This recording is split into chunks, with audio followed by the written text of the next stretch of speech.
Everybody, welcome to CondoWise Learning Series. We're just letting people into the room and we'll get started sharp at noon.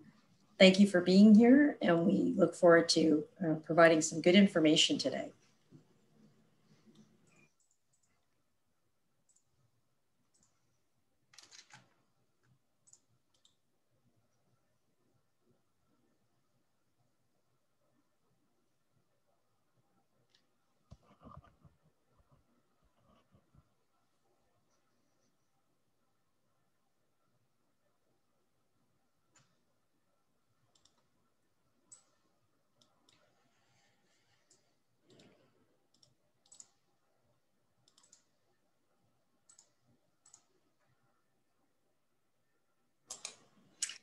Okay, so I have noon, so we will get started.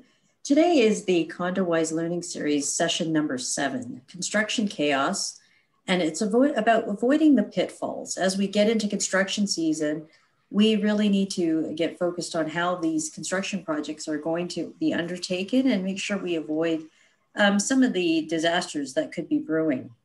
CondoWise Learning Session is free and open to the public and registration is not required.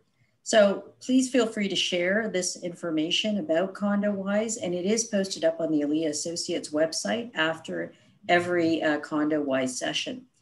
As well, we'd remind you that this is not legal advice. Every condominium community is unique. So we do strongly recommend that you speak to your own professionals when you're discussing the content of the CondoWise Learning Series. Next slide, please. Today, we have with us Julia White, Jonathan Wright, Shannon Penny from Alia Associates, and last but not least, Justin Tudor from Keller Engineering. Hi, Justin. Thank you so much for being with us today. We're very excited to have you here and learn a little bit more from your perspective as an engineer. Next slide, please. Justin has a long history in condominiums. He looks very young, I know, but he has been in the industry for a very long time. He's the president of Keller Engineering, and he has a variety of specialties that pertain to the condominium industry. And one of those specialties is also managing projects for construction purposes for condominiums. Next slide, please. So without further ado, we're going to do a brief pandemic update because the pandemic is still alive and well here in Ontario. So Shannon, if you wouldn't mind, please giving us an update. Of course, thank you very much.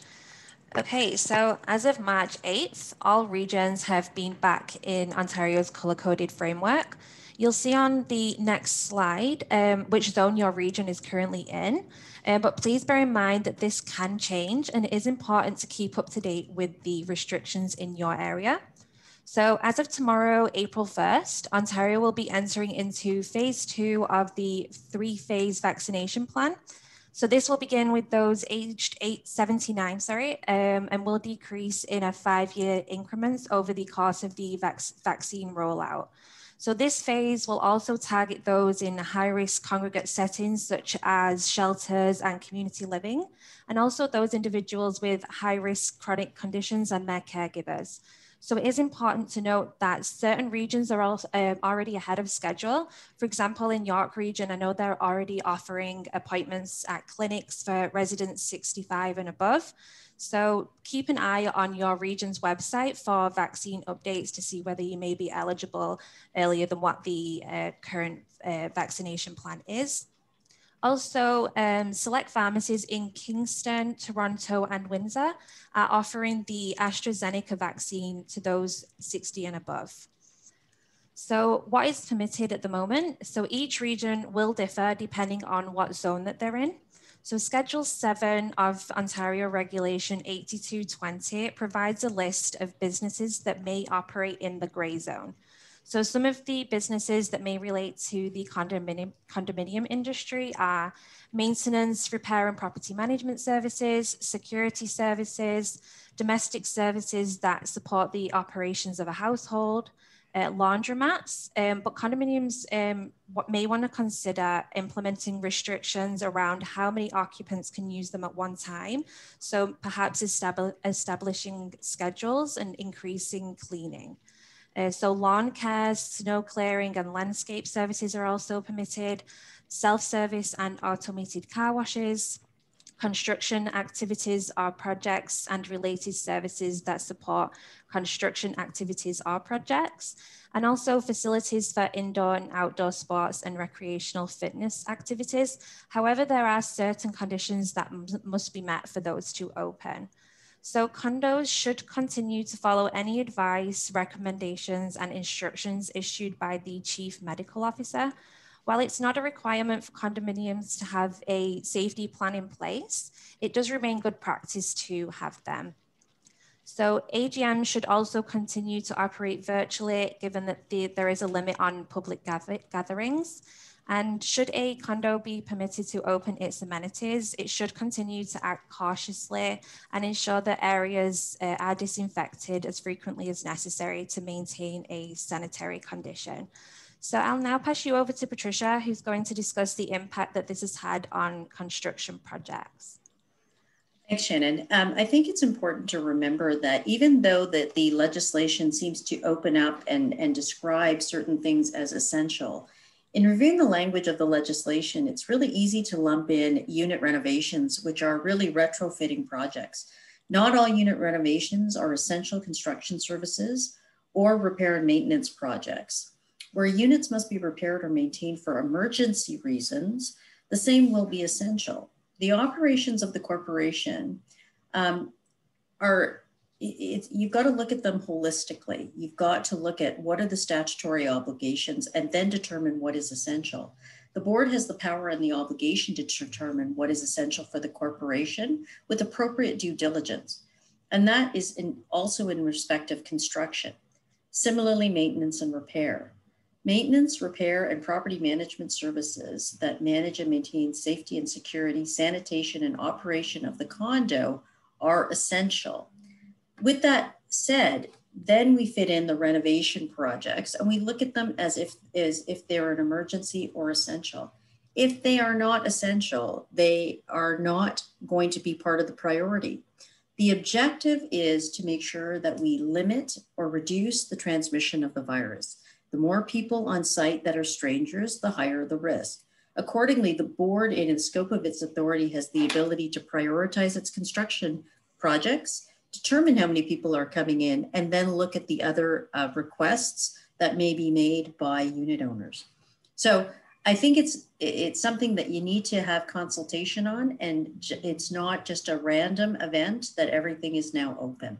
You can check out our bulletin number 38 for some more clarity around this issue. So without further ado, we're going to jump right into construction and avoiding chaos. So we have a poll for you today. And the first poll, Caroline, if we could run that poll. The question is, how will you manage your project? Are you going to self-manage your projects this year, contractor, consultant, designer? I'd just like to get a sense of what people are thinking in the room.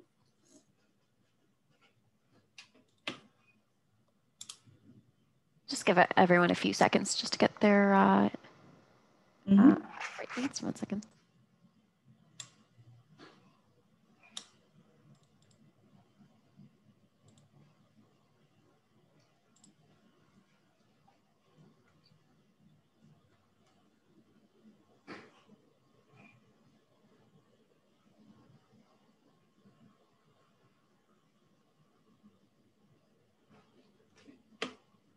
Okay, thanks, Caroline. So 27% will be self-managed, 40% will use a contractor, 27% a consultant, and then 7% a designer.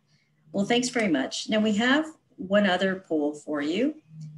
And if we could run the next one is about the price of and some parameters. So when is the right time to bring in an expert to help with construction projects?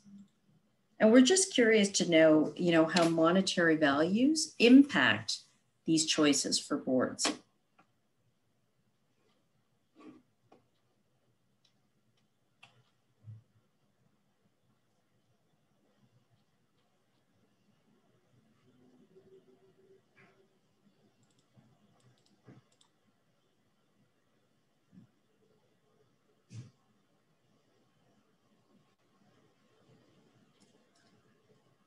Okay, so we see that around 21% of the audience has said between $20,000 and $30,000 of expenditures will, involve expert advice. The majority said between 50 and 65. And then we had varying other percentages in higher price categories, and 14% were not sure of the costs of the project. So we did this foundationally just to sort of set a parameter around thinking about which experts you will be engaging and why you will be calling them. And I think the reality is, on that last question, it could be every one of those categories will require some level of expertise, from engineers to designers and consultants or contractors. So to me, I think today what we're going to do is we're just going to look at all the experts and give you some feedback on when you should be engaging them. So without getting right into the construction part, I think what's important is to talk about the CCDC. So Julia from our team is going to talk a little bit about the CCD and what you should be thinking about when starting a project. Julia? Hi, everyone. Thanks, Patricia. So the CCDC stands for Canadian Construction Documents Committee. It's a national joint committee made up of representatives from across the Canadian construction industry. The CCDC develops, produces, and reviews standard construction contracts, forms, and guides. The documents that we generally see in the condominium industry are the CCDC-2 and the CCDC-4. So the CCDC-2 is the stipulated price contract. It's the standard in the construction industry for contracts between owners, which would be a condominium, and general contractors. It establishes a lump sum price for the project, and then it outlines the administrative requirements and procedures for construction projects, including the role and authority of the consultant, procedures for changes in the work, work that's going to be done by subcontractors, insurance requirements, dispute resolution procedures, indemnification and waiver of claims, and many more. The CCDC-4 is the unit price contract. It's similar to the CCDC-2, but instead of using a lump sum to calculate the price of the project, there's actually a fixed amount for each specified unit of work to be performed. So the CCDC should be used for any major construction projects that the corporation is going to undertake. So things such as an underground garage repair project or major replacement of windows. In terms of modifications to the CCDC, the consultant will generally review the CCDC provided by the contractor and will make modifications to the contract. And these are generally called the supplementary conditions. The corporation can and should also review the contract, including those supplementary conditions. And we recommend having your legal counsel conduct this review so that they can suggest further modifications to the contract or any changes to those supplementary conditions. So why are we amending CCDCs? We amend the CCDC to ensure that the corporation is adequately protected against any risks, liabilities, costs, losses, and to ensure that the project is going to run smoothly and as planned. The amendments should modify the provisions of the standard form contract to address the circumstances of the specific project that you're undertaking, or to provide greater clarity with respect to each party's obligations and responsibilities under the contract. So the corporation must also ensure compliance with the Act and its governing documents, as well as any other applicable legislation such as the Construction Act, which was recently amended. In terms of key considerations for condominiums, the CCDC was recently updated in 2020 for the first time since 2008. The new document has been revised and incorporates a number of changes that consultants and legal counsel were making to the 2008 version. So where possible, you should be using this new 2020 version of the contract. Some things to consider and some sections that might require revision are the contract documents. So the list of documents that form part of the contract. Any amendments being made to the standard contract should be referenced in this section. You should also be referencing your condo docs. This would be especially important for a project that requires repairing units to the standard definitions, such as a KITEC project. So you would want to make sure that your standard unit bylaw is listed in the contract documents. The definition of work, make sure that this is inclusive and accurate. Insurance provisions and the amount of insurance, make sure again that these are accurate and that the corporation is being named as an additional insured under the other party's insurance policies. Warranty periods for both labor and materials and what is covered under each of those. Also delay periods, the termination provisions. Also important now are COVID-19 considerations and protocols, both the corporation's protocols as well as the contractor's protocols. This will also apply to the delay provisions in the contract. So what happens if work has to be suspended due to a lockdown? Finally, it's important to remember that condos are not construction sites. People actually live there. So this means there are some additional considerations that the contractor will need to consider and the consultants as well. So work must be done in a way that ensures minimal interruption to its owners and residents and the agents and employees of the corporation, as well as the safety of all of those in the building. And then making sure that execution of the CCDC is done properly.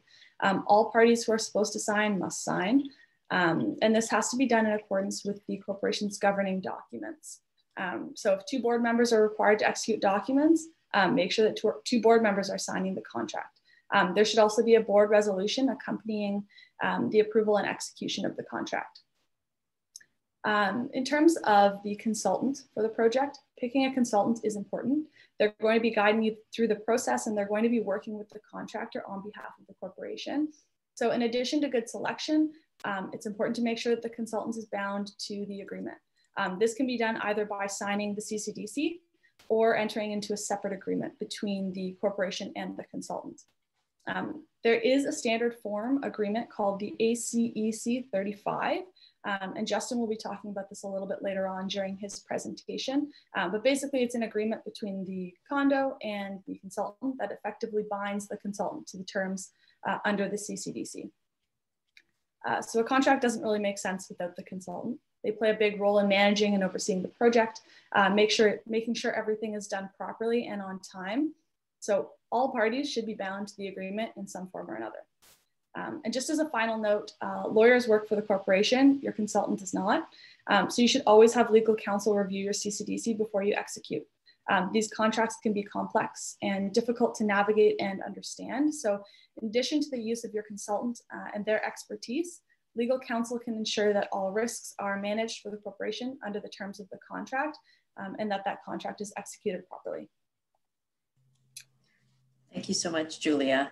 So we're going to jump right into a litigator's perspective on this and construction chaos. So John, please take it away. Thanks, Patricia. So from a litigator's perspective, the CCDC contracts are really the gold standard in construction contracts. They're drafted, at least to standard terms, in a very balanced way, very fulsome, and generally include the rights of both parties. All too often as a litigator, I see construction contracts that are very one-sided, very sparse on detail or terms, and often favor the contractor. There's a lot of contracts that I can think of that I've seen over the last 10 years that are really just, 2 pages of, this is what you want us to do, this is how much you're going to pay us to do it, and these are the materials that we're going to use, not much else. And that alone can lead to a lot of the chaos that we're here to talk about, and how corporations can mitigate these risks. So as a litigator, I only ever see construction projects that have gone wrong. Nobody really likes to be talking to me, unfortunately, and no one ever calls to tell me that a project that they've been involved in went really well and everyone is enjoying the new pool refurbishment project that was recently completed and how happy they are with the contractor. I get calls because people or corporations have had contractors walk off site, they've used the wrong materials, they've charged them 4 times the cost of the project, or their work was just really bad and has caused a number of problems. So to sort of sum up the types of chaos that I see as a litigator, there's really 3 types of chaos. There's a contractual type of chaos, a payment chaos, and what I've called a workmanship chaos, which is really a nice way of saying contractor didn't do a very good job at all. So Caroline, if I could ask you just to jump into the next slide. So all of these three issues are really contractual issues at heart. But with respect to contractual issues, generally when we see contractual problems, it's when one party wants to terminate a construction contract before the completion of the project. As I'd mentioned, the CCDC contracts are the gold standard. And as Julia had mentioned previously, they're put together by a committee of professionals, and they take input from various stakeholders in the construction industry in an attempt to balance out contracts that outline the rights of both parties. These rights can include, for example, the right to terminate the contract. In the CCDC2, for example, there's really no ambiguity as to when a contract can be terminated. If we take the scenario that we see not too infrequently, unfortunately, where a contract has been delayed, the project was started, it's now 4 months past, the contractor hasn't been on site in the last 3 months, and the corporation's now talking about terminating a contract at its board meetings. Terminating a contract is a loaded question. When I get that question as a litigator, you know, can I terminate this contract? There's a lot of thought that has to go into it. And generally, I can provide, with a reasonable degree of certainty, how the court will interpret a termination. What we can't really mitigate is how the contractor will react to the termination. And that's often a lot of bitterness, a lot of, in some cases, vengefulness, and you're going to pay me everything that's owing under that contract. You can't terminate me. You can't kick me off the site. And that lawsuit itself, if it comes from the contractor, is really a money pit. The corporation, you know, doesn't want to be involved in. And even if you're successful in that type of termination lawsuit, you're never going to get 100% of the legal fees that you spend back. Typically, you'd get somewhere in the region of between 40 and 70%. As I mentioned, the CCDC contract, or the CCDC2 contract, includes the termination provisions, and they're administered by a design professional, such as an architect or an engineer. And combining the terms of a CCDC contract along with the administration component by a design professional, you can mitigate the terms or mitigate the risk of terminating a contract and having a contractor then come after the corporation for damages after the fact. Terminating a contract, as it said, loaded question. There's always going to be one party that's aggrieved or one party that claims to suffer damages. And again, you can mitigate that risk by taking on a CCDC contract and administering it with a design professional. The CCDC contracts also include dispute resolution provisions, which are in essence there to stop delay on contracts. So if there's one corporation that wants to terminate a contract and you have one contractor that's saying you can't terminate me, and you enter into the mediation arbitration provisions of the contract, they can also be administered fairly quickly, minimal delay to any party. And if there is going to be a termination, that can be done effectively and the corporation can move on. Carolyn, if I can just ask you to change the slide, please. So with respect to payment chaos, construction projects can be an expensive and huge undertaking. If we take the scenario where a contractor has a two-pager type contract, it's highly favorable to the contractor, and the total contract price is for $150,000. The contract outlines payment terms of $30,000 being payable on the first day of every month. The corporation agrees and executes the contract. Corporation pays $30,000 for 4 months.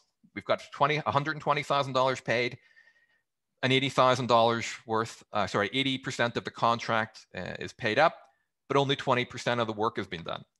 Contractor's now saying, where's my last payment? Corporation saying, yeah, but you'll get your payment. I just need you to do some work. Contractor says, no, contract says first day of every month. I don't care that I haven't got to where I'd like to be. I still have to pay my guys. I still have to pay for material. You're going to pay me or I'm going to walk off. Corporation doesn't pay, contractor walks off. Contractor tries to lien the building. And now we have no contractor, a lien, and an unfinished construction project. Another scenario that we would see not infrequently is where a contractor bills for extra work or for unseen work, for unsafe conditions, whatever it is that they think that they can bill. The corporation in good faith pays the contractor. Neither the project manager or the board members are able to really challenge the contractor. Nobody has the expertise to review the work and say that extra wasn't needed. You didn't do that work. So everything is just paid up. Contractor keeps working. The project goes wrong for whatever reason. A new contractor comes in and tells the board that there were no extra work done. Or if it was done, it was never needed. Under those two scenarios, if we look at, we have a 2-pager contract.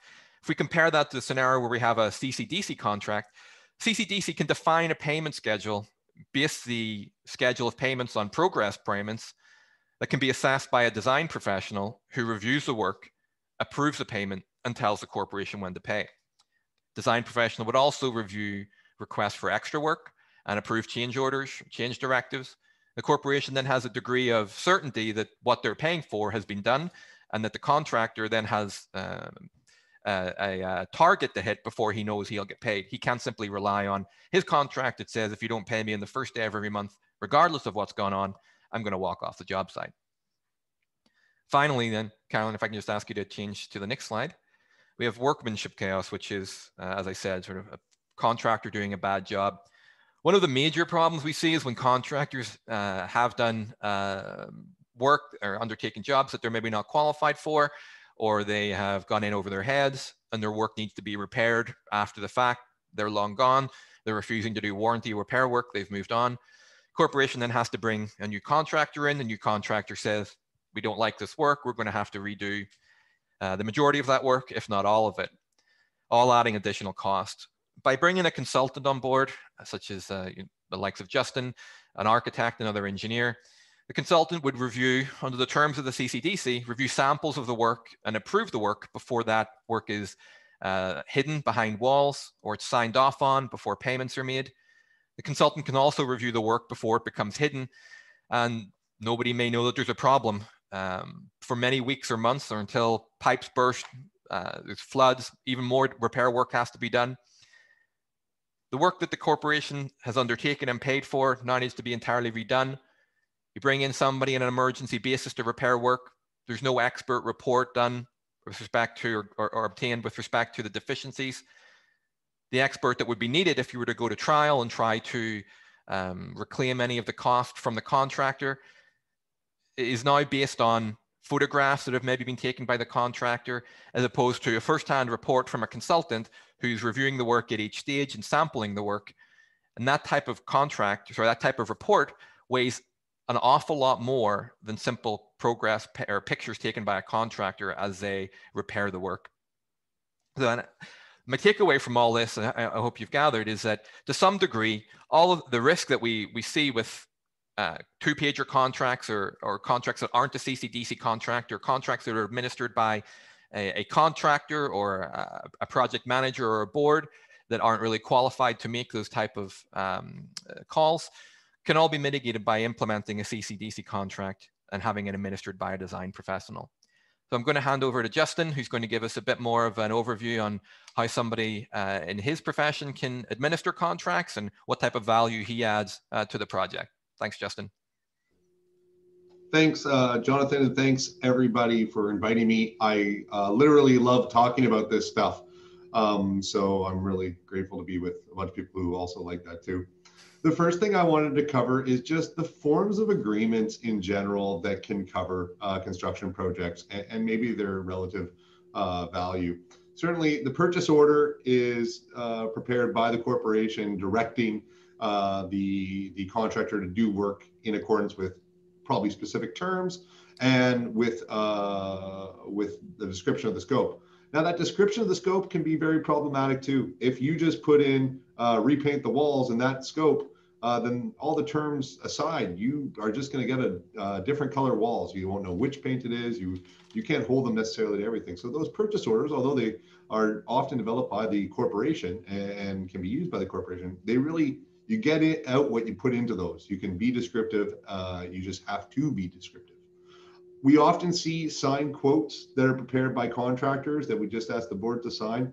Those are often very much favoring the contractor in terms of their terms that are put out there, or signed proposals from a consultant. Consultants can provide proposals too with terms inside them. Unambiguously, they will likely favor the consultant as well. So just be mindful and read through them as you go. As Jonathan and Julia had mentioned, the CCDC agreement, CCDC 2 being the standard fixed price agreement.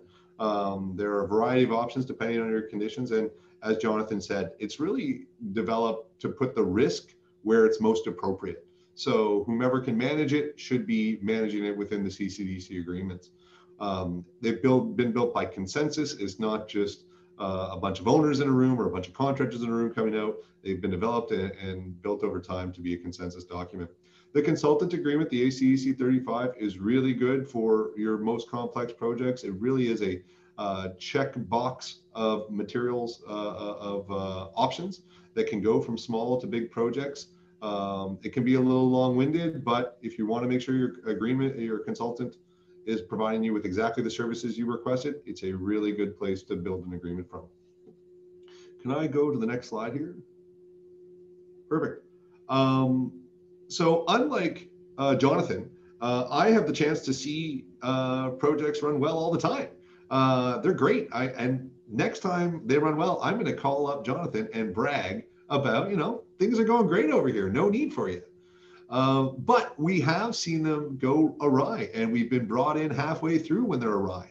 And what I'm talking about today is I'm going to give an example of effectively a manager who was well-intentioned, but took on more than they were able to handle and were unable to identify the differences associated with it.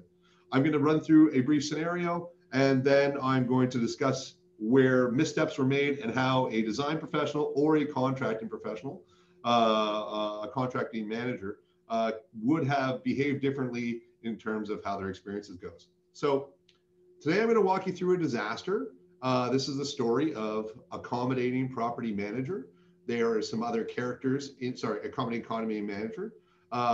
There's another character here, Joe Wallpaper. He's of Joe's Handyman Services. And our other character is Jane Q. Board Lifer, Esquire, PhD, PN, and dog owner. She knows it all and she's been there forever. So this is a disaster where everything went wrong. Now we know projects, not everything goes wrong, but I'm hoping to illustrate here that even small things can cascade into larger items. So once upon a time, Jane Q. Board Lifer says that the corridors need some color. She asks accommodating PM, APM, to arrange for them to be painted. Accommodating condominium manager says, no problem. She suggests we should do the wallpaper at the same time. ACM has never done a corridor project before. So she brings a contractor to site, and the contractor really tells her what the scope should be, should include. They agree that they should also do the carpets at the same time. Jane Q. Lifer pipes in, and she wants a very specific type of wallpaper, which match the condominium next door, but she really likes it. So ACM goes out, finds the wallpaper. She wants to help. She wants to accommodate, but doesn't realize that it's 3 times the price. So she's adding these things into her scope of work and thinking of them as tasks. ACM gets references from contractors that she's never worked with before. And Jane Q. Lifer says, we should invite Joe Wallpaper. He's the building's handyman, but he's really reliable. And we should invite him to bid on this project along with all the other corridor and painters. So ACM writes a few line email indicating what she wants done in the scope. She asks for prices. She doesn't provide timelines for construction or for when they would need to return the bid. Some material specified. The special wallpaper is in that email. And some material was just left up to the contractor's judgment. She said which color of paints she wanted. She didn't say sheen of paints. She didn't say quality of paints. This is largely on the contractor side to discuss. The scope was missing a couple other few key details. There were code issues with some of the railings in the sloped corridor that had to be addressed. It doesn't discuss at all whether there's asbestos in the hallways or any designated materials. So ACM, as she's put out this email, the scope of work as it is, she's made a few changes. She's changed the color, but the prices haven't come back yet. So changing from red to fuchsia is okay. But the ACM starts receiving the prices one at a time. And as she's receiving them, she's flipping them right over to the board, not gathering them and putting them in a package. Jane Q. Lifer, a longtime acquaintance of Joe Wallpaper, casually mentions to Joe that they are still waiting on his proposal and that she hopes he will be cheaper than the other bids they currently have. Wink, wink. The proposals get received and they vary in formality from letters with, well-presented letters to 2-line emails. Some proposals include timelines, some barely include signatures. The costs vary wildly, even though the low bid is too low to have properly considered the fancy wallpaper. This is not clear to ACM. A, she doesn't know the price, and B, she's not really evaluating whether they're reasonable. So ACM receives all the bids, summarizes them, sends them off to the board, recommends to go with the low bidder. Guess who's low? That's right, Joe. So ACM issues a simple terms PO to Joe Wallpaper with generally the lines in his email quote in the description. So she's not referencing back to her email. She's not referencing any of the changes from red to fuchsia in there. She's taking his quote and putting it in her PO. Joe Wallpaper is requested and is provided with a 20% deposit to cover materials. ACM is going to take a little minute, say, this wasn't what we talked about, but I understand. Can you tell me where this 20% is going to, right? Show me the cost for this 20%. Great question. Joe doesn't follow up on it, never gives her anything, and is completely forgotten about. She pays the deposit. At the startup meeting, ACM asked Joe Wallpaper to submit all the startup documents. That's great. Joe Wallpaper then submits an expired WSIB certificate and a liability certificate that doesn't name anybody but himself on it. Joe Wallpaper then changes the parameters and asks to use the boardroom to store all construction material for the project. And then Joe Wallpaper, as his right and responsibility at the startup meeting, requests a designated substance report. The ACM doesn't have one, doesn't know if there's asbestos in the drywall compound. So although the coroner's come back as not containing asbestos, the project is delayed by another 2 weeks. The first day on site, as this always happens, Joe Wallpaper mentions that the lights in the corridor have to come off to be removed and reinstated to replace the wallpaper. It's unclear if any of the documents, whether light removal was required. However, ACM asked Joe Wallpaper to provide a price to add this to his scope. The board freaks out at the price, is frustrated that the lights were not included in the bid, and is blaming ACM for not requiring them rather than good guy Joe Wallpaper for not including them. The board asked ACM to have the building electrical contractor, Shockey Inc., to provide work directly to them on the light removal and reinstatement to save on overhead. ACM and Joe Wallpaper are okay with this. Unknown to ACM is she's just put the board in the role of the constructor, responsible for health and safety every time they're on site. This is a super common mistake that I'm going to take a moment to just say, don't do this. If you have a contractor and it's one project, have the work go underneath that contractor. Aside over. Jane Q. Leifer then points out that the wrong wallpaper is installed all throughout the first floor. Joe Wallpaper, of course, comes back and says he didn't know they needed special wallpaper and it wasn't in his bid. Although it was in the original scope of work, it wasn't in the email that Joe Wallpaper wrote back. So ACM begs and pleads and references the original email where they asked for the fancy wallpaper to be included. But Joe Wallpaper relents, but tells ACM that she owes him one. I hate Joe. Joe Wallpaper's invoices throughout the project are erratic and irregular, but like Jonathan suggested, they are under the total project cost, so people are still paying them. ACM is not pointing out the statutory holdback needs to be taken on any invoice. During the project, it turns out the aluminum wiring connections at the corridor lights are failing, requiring an urgent and expensive replacement. ACM, who was always just trying to help, brings this news to the board, who were originally upset that the lights were excluded, are now furious that the lights were added at all. Couldn't we have just cut around them and put the wallpaper on top of it? The first floor wallpaper, of course, starts peeling off. Joe Wallpaper goes back and touches up the seams, but owners are starting to point out that there are minor defects everywhere. Joe Wallpaper says he'll fix them all. He's very handy. The board then, in the infinite wisdom of the board, sends out a notice to all owners to report any defect they see in the project as they walk the hallways. ACM then receives hundreds of pages of defects from owners who are now watching the project and who are unhappy with it. And she forwards these on to Joe, of course. Joe advises that these issues are mostly unreasonable and stops showing up on site as diligently. The project slows considerably. ACM is providing updates to the board and to owners, but is no longer able to even get Joe on the phone. The board tells ACM to look into firing the contractor. It appears, however, since the invoices make up approximately 80% of the are paid and the job is only half done, that there's a problem.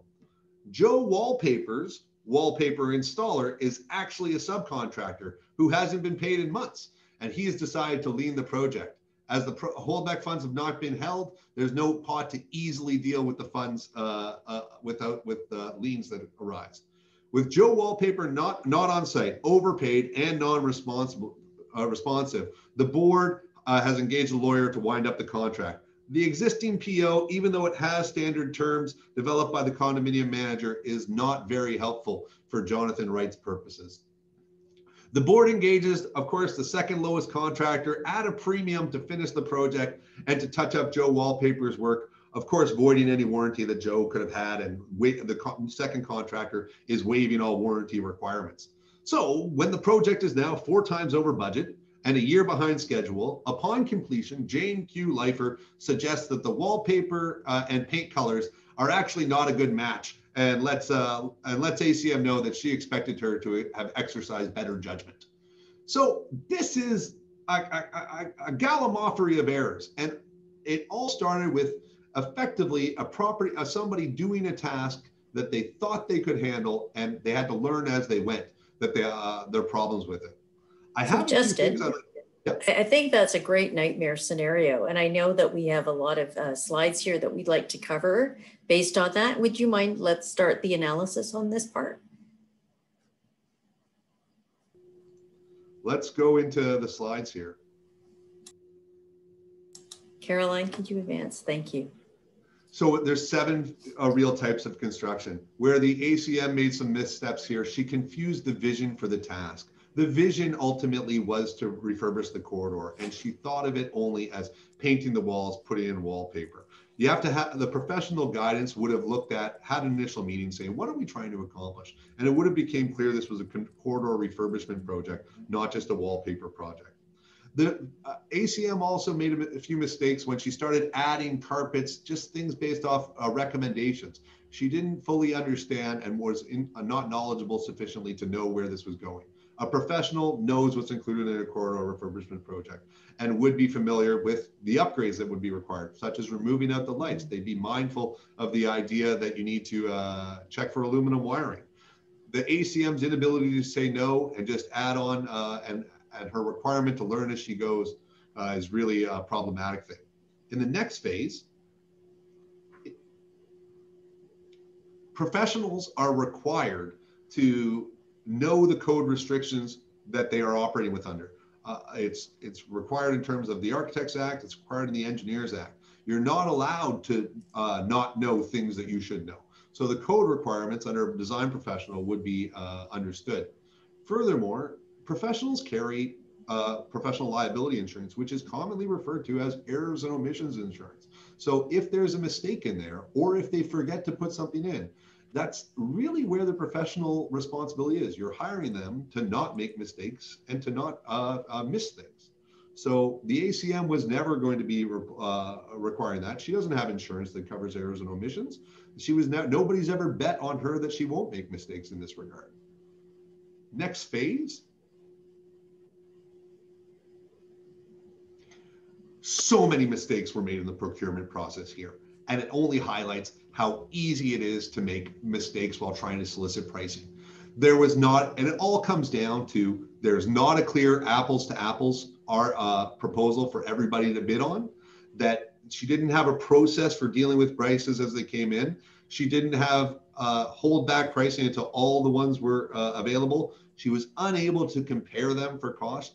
She lacked the experience to really know when something was too low for the scope that she was putting together, and ultimately put the recommendation out there only based on price without any consideration for all the issues that were put in front of her. Next slide. In the pre-construction stage, this is where things you can highlight are going wrong really quickly. The contract engagement, the PO that she put together is insufficient and non-complete. CCDC 2, CCDC 4, even in some cases, CCDC 14 might have been more appropriate here. It really gives the terms of how people are going to behave together. The indulgences, allowing the boardroom to be used in an extra contractual fashion, or allowing any adjustments in time at that first period, a professional would have pulled it back and tied that to the agreement. And if this isn't a reasonable change for a reasonable reason, it wouldn't have to be permitted. Submittals and startup, ACM knew enough to ask for the right documents, didn't know enough not to allow anybody to step on site until they were correct. The DSR, this isn't so much a contracting issue or a project management issue, it's a building property management issue. Your buildings need DSRs, property managers know these too. It is totally common that we'll end up at the beginning of a project and the property manager doesn't have a DSR when it's needed. So if you're managing your own project, you really need to be careful in that regard. Construction, financing. I touched on this briefly here. Jonathan talked about deposits and prorated payments that aren't tied back to progress. CCDC guidelines, any even reasonable construction contract will say you'll be paid for work that is done or materials that are on site in possession of the owner. Everything else is largely unreasonable. I'm totally done with deposits in general. The other thing that we can always run into in a project that didn't happen to happen for ACM is running out of money. Specifically, if there's cost overruns and things start getting really expensive, it can really stall out the project. CCDC2 and in fact, all CCDCs have an ability to confirm financing is available before they're signed. So this is a right that's in there on both parties to confirm the financing is in place. Next slide. So a lot of things happened in construction that the property manager who was trying to make this work was just inexperienced with. And it fundamentally comes down to incomplete scope, an error in scope, missing stuff in scope, and an unfamiliarity with the process of a contract and no effective contract in place.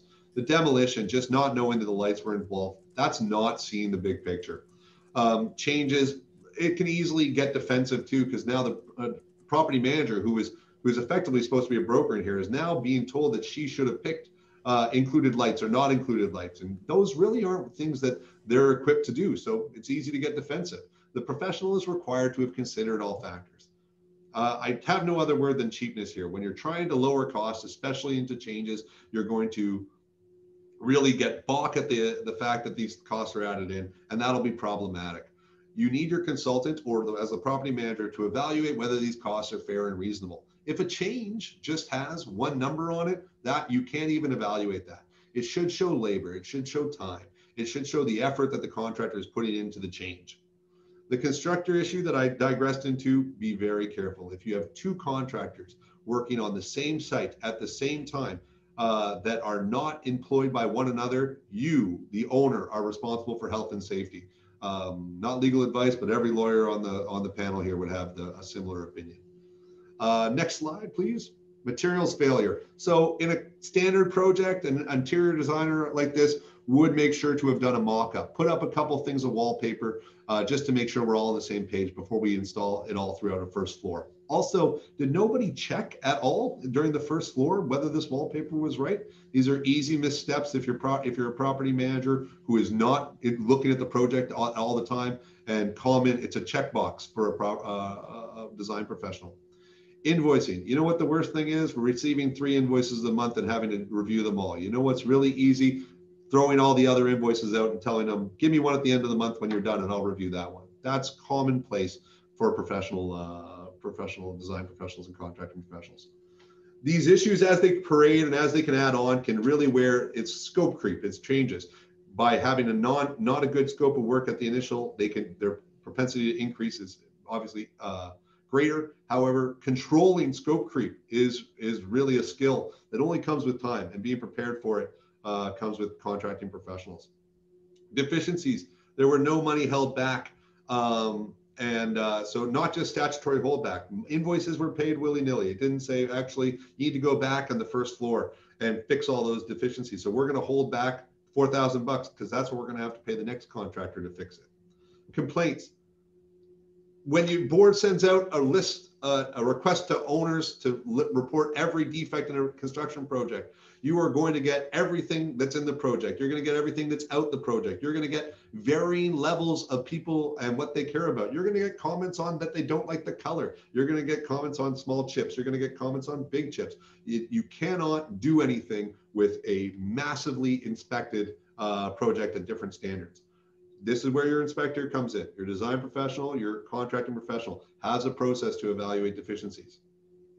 When the contractor walks off site and says he's not showing back up until you pay him, like Jonathan says, or until the board resigns, that's a misstep to allow. But a contracting, as the CCDC, as Jonathan suggested here, has really strong dispute resolution procedures. And the seventh and final stage is commonly called occupancy. However, in our scenario, we never quite got there. The default is always problematic in this case because you're overpaid. If you're overpaid, it's really hard to wrap it up at the end in a reasonable way. CCDC effectively would have absolved everybody of all these issues. If you didn't take holdback on 10%, there's no money to easily satisfy a lien. If the contract's frustrated and nobody's working anymore, if you don't have terms in CCDC to go back to, it's a real problem. The other option here, when they wrapped it up, was to go to the second bidder. With the design professional, there might have been other options. Maybe retendering was best. And the evaluation, when we comes down here, that they're not happy with the colors even at the end of the project, was a lost focus on the vision. A corridor refurbishment with design professionals who would have been hired to make these color selections and tie them to it. That's a lot. I really love it. I hope nobody ends up with this. Corridor refurbishments are way trickier than you always envision. That's why there's interior designers. I was asked to talk very briefly on value of services and when it's appropriate to bring in a cost for a consultant. And there's no magic threshold. My thoughts are always, who is responsible to make sure you're picking the right materials? If that person has insurance that covers those selections, then that's the right person to do it. If you are at a threshold where you can't tell whether it's improperly installed or not, if you can't identify deficiencies while they're doing it. So if somebody's putting up wallpaper and you don't know whether they're doing it right or not, you should not be the person in charge of certifying these invoices at the end of the day. I always think it's important to lay out expectations. CCDC requires general conformance. So that's an engineer or a consultant is going to look at a random and rational sample and confirm that they have the contractor has done the work in general conformance with their drawings. It doesn't mean everything. It doesn't mean exhaustive. However, boards can ask for additional inspections for levels of assurance. That needs to be clarified in your agreement with your consultant about what you're trying to, what services you're trying to engage upon. And that clarity, that clarity will mitigate the amount of explanation your consultant will have to have. That's about it for me. I've been great, and I welcome any questions. Thank you so much, Justin. That was a whirlwind of a story, and you can see how these stories can grow. We have some questions in the Q&A, and we're going to get to them because we have a few minutes left, but I just wanted to go over, what this means for condo directors, because I do think that although we've talked about, the role of a manager potentially representing somebody who takes on more than, because they want to be accommodating. It could be a board. It could be, a subset of a board that takes on these projects. I think what you've got to look at today is how to manage risk and how to manage costs. Section 37 of the Act sets a standard for performance for boards. And even though, the manager was actively involved in this, was taking direction from the board is going to be the one that holds, is left holding the responsibility. Boards are going to be expected to establish that their behaviors were appropriate and were supported with reasonable decision-making based on due diligence. And we can see that something that seems like a simple project can become unwieldy if you don't ask the right questions. That's why you have your consultants. That's why you have your experts to bounce these elements off, get their feedback. So even we as lawyers, we can actually incorporate it into your agreements. If you have specific expectations on performance, how inspections are going to be done, how rectifications are going to be done, let us know, because we can actually make those addendums to these agreements and work through the finer minutia and details where possible. And I think the other thing is true, that can we afford the costs of getting it wrong? Can we afford it? Do we want to be part of the board that got it wrong because we didn't do the work in advance? So it's penny wise, pound foolish, proves not to be a wise investment in my mind. So let's go to our questions. We have one here that is, a shared facilities committee has chosen a designer for renovations of all their amenities who would like to conduct the construction work under CCDC 14. The committee, however, would like to have a bidding process coordinated by themselves for the construction part and use a CCDC 2 or 4. Who should manage the closed bidding process other than the designer in order to avoid any conflict of interest? Wow, complex, rich question. Justin, did you want to take a stab at this one? So we'll see actually interior renovations go commonly on a CCDC 14, which is effectively a design build project where you're hiring one team of both the designer and the contractor. Obviously, this has issues that you can't actually do apples to apples bids if you wanted to do this. Your options would be to put an RFP out and solicit many CCDC 14 bids from different designers. With regard to using it to a CCDC 2 or a CCDC 4, effectively, you should be able to talk to your interior design professional here, and they should be able to accommodate doing a base design. In the alternative, if they just won't have any part of that on the tendering side, they could prepare documents. They could be listed as a consultant in the CCDC, and you could hire a contract administrator to provide simple procurement services of the designer's details and put the contractors together. Procurement, that middle phase, can be independent of design and contract administration. Yeah, we have done CCDC 2s, even 4s on these type of projects. But do you think a CCDC 14 is the most appropriate one to specify in the tender?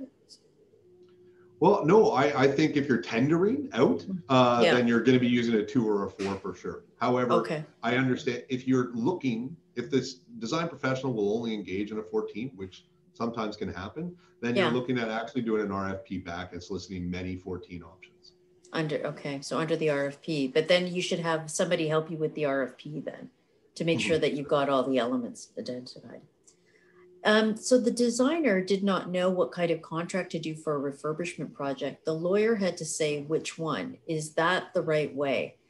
From my legal perspective, I usually rely on the engineers to tell us what is the best way to go because they know the complexity and scope.